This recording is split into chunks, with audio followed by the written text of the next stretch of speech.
ప్రతిసారి ఎన్నికల్లో అధికారంలో రావటం ముందు ఏ విధంగా వాగ్దానాలు చేస్తారు, అధికారంలోకి వచ్చాక ఆయన ఏ విధంగా ప్రజల్ని మోసం చేసుకుంటూ వెళ్తున్నాడో కళ్ళారా చూస్తున్నాం. అందుకే ఈరోజు రీకాలింగ్ చంద్రబాబు మేనిఫెస్టో అనే కార్యక్రమాన్ని జగన్మోహన్ రెడ్డి గారు ప్రారంభించారు.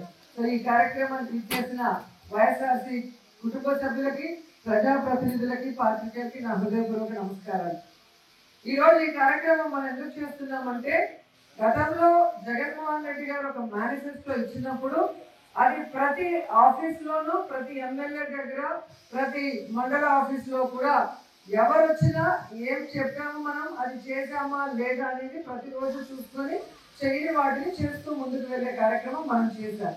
కానీ జగన్మోహన్ రెడ్డి గారు ఇచ్చే ప్రతి ఒక్కటి ఇస్తూ, అవి కాకుండా అడిషనల్గా సూపర్ 6 ఇస్తాను, మేనిఫెస్టోలో ఉన్న 143 ఐటమ్స్ చేస్తానని చెప్పిన చంద్రబాబు నాయుడు మళ్ళీ ఎప్పటిలాగే ఆ మేనిఫెస్టోని డస్ట్బిన్ లో పెట్టేసి దాని గురించి పట్టించుకోకుండా అన్నీ చేసేసాను, చేయలేదని ఎవరైనా మాట్లాడితే వారికి నాలిక మందమని సిగ్గు లేకుండా ఒక సీఎం స్థాయి వ్యక్తి అబద్ధాలు చెప్పడం మీరు గమనించారు.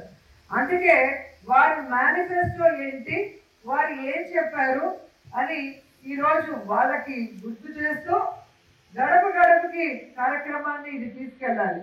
తీసుకెళ్ళి ఈ క్యూఆర్ కోడ్ స్కాన్ చేస్తే దాంట్లో సూపర్ 6తో పాటు తెలుగుదేశం పార్టీ మేనిఫెస్టో వస్తుంది. ఈ మేనిఫెస్టోలో చంద్రబాబు నాయుడు, పవన్ కళ్యాణ్ ఇద్దరు సంతకాలు పెట్టారు. ఇవి చేయడానికి కుదరదు, అంత డబ్బు లేదు, ప్రజల్ని మోసం చేయడం ఇష్టం లేక ఆ రోజు బీజేపీ వాళ్ళు దీనికి దూరంగా ఉన్నారు.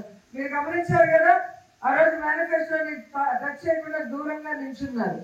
ఓన్లీ పవన్ కళ్యాణ్ అండ్ చంద్రబాబు నాయుడు గారి ఫోటోలతో వెనక బ్యానర్లు, అలాగే ఉమ్మడి మేనిఫెస్టోలో ఇద్దరి సంతకాలు.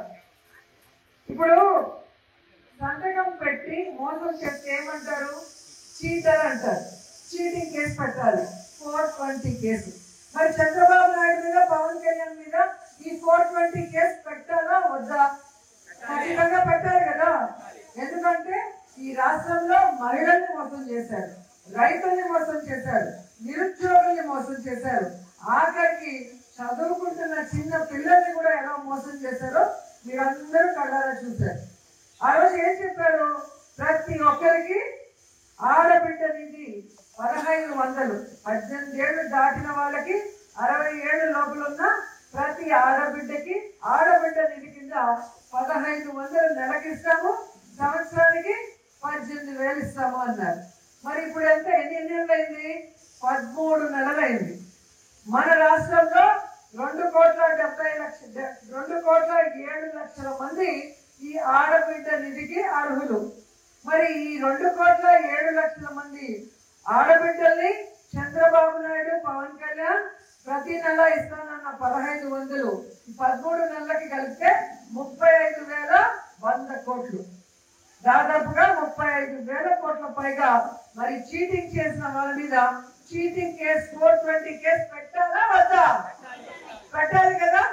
మరి ఈరోజు సిగ్గు లేకుండా ఒక అడ్డదిడ్డంగా పెరిగిన అచ్చెన్నాయుడు అంటాడు, ఈ ఆడబిడ్డ నిధి ఇవ్వాలంటే ఆంధ్రప్రదేశ్ అమ్మేయాలంట. మరి ఇన్నిసార్లు మంత్రిగా చేసిన నీకు, ఇన్నిసార్లు ముఖ్యమంత్రి చేసిన చంద్రబాబు నాయుడుకి మరి ఇది ఇచ్చేటప్పుడు తెలీదా మేనిఫెస్టోలో ఇది మనం చేయగలమా లేదా అని?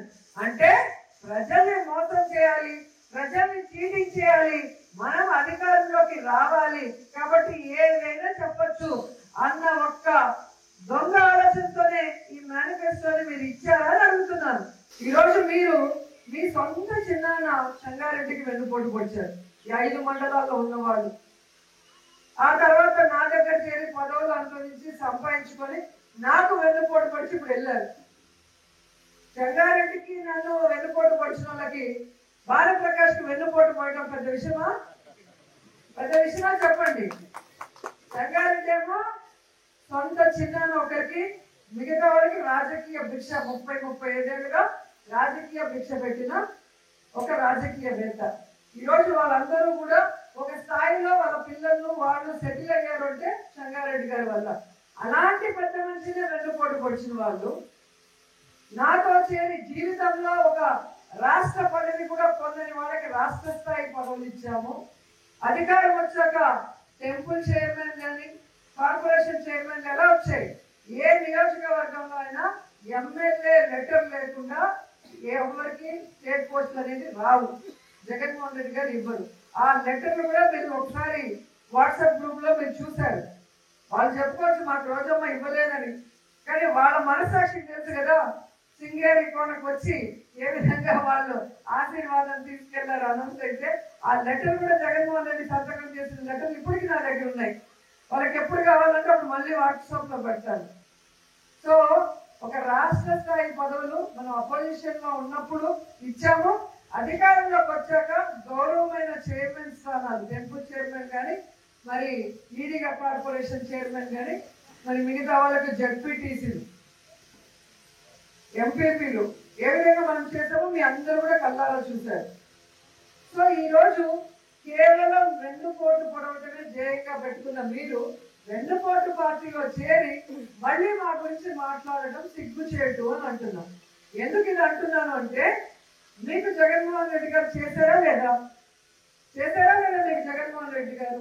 చేసినప్పుడు మీకు ఎమ్మెల్యే నచ్చలేదంటే ఏం చేయాలి? జగన్మోహన్ రెడ్డి గారికి ఏదో ఒక నియోజకవర్గంలో వెళ్ళి పని చేయాలి, లేదా ఎంపీ గారికి పని చేయాలి. అవునా కాదా? రోజమ్మ నచ్చలేదు, నువ్వు నగిరిలో పని చేయద్దు, తిరుపతికి పో. ఇన్ఛార్జిగా మిమ్మల్ని వేశారు కదా, కాళహస్తికి ఒకరిని వేశారు, అనంతపురంలో ఒకరిని వేశారు. అక్కడికి వెళ్ళి చేయండి, పుంగునూరుకి వెళ్ళి చేయండి, తిరుపతికి వెళ్ళి చేయండి. అంతేగాని 30 ఏళ్లుగా వ్యతిరేకంగా ఉన్న తెలుగుదేశం పార్టీకి చంద్రబాబు నాయుడు దగ్గరికి వెళ్ళి కండువా కప్పుతున్నారు అంటే మీ దిగజారు రాజకీయం ఏంటి? మీకు నన్ను మాట్లాడే అర్హత ఉందా అని ఈ సందర్భంగా అడుగుతున్నాను. సో ఈరోజు మనం వాళ్ళని పక్కన పెట్టేయండి, వాళ్ళకి అదే పని. కాబట్టి మనం వైఎస్ఆర్ కాంగ్రెస్ పార్టీ, ఇది ప్రజల్లో నుంచి పుట్టుకొచ్చిన పార్టీ. రాజశేఖర రెడ్డి గారి ఆశయాల కోసం జగన్మోహన్ రెడ్డి గారు పెట్టిన పార్టీ.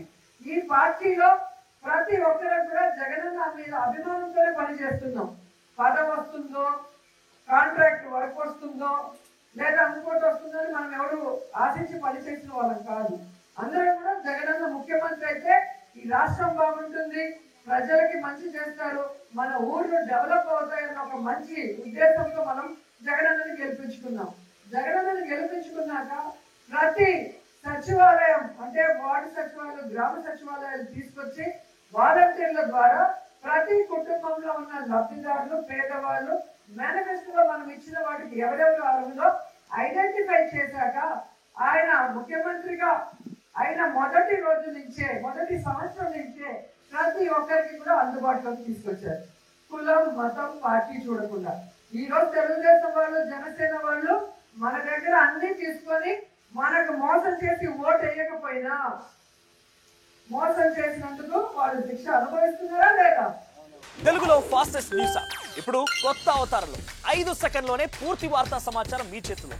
సోషల్ మీడియా ట్రెండ్స్ మీ కళ్ళ ముందుకే live TV and voice search options తో ఇప్పుడే డౌన్లోడ్ చేయండి. యాప్ లింక్ డిస్క్రిప్షన్ లో ఉంది.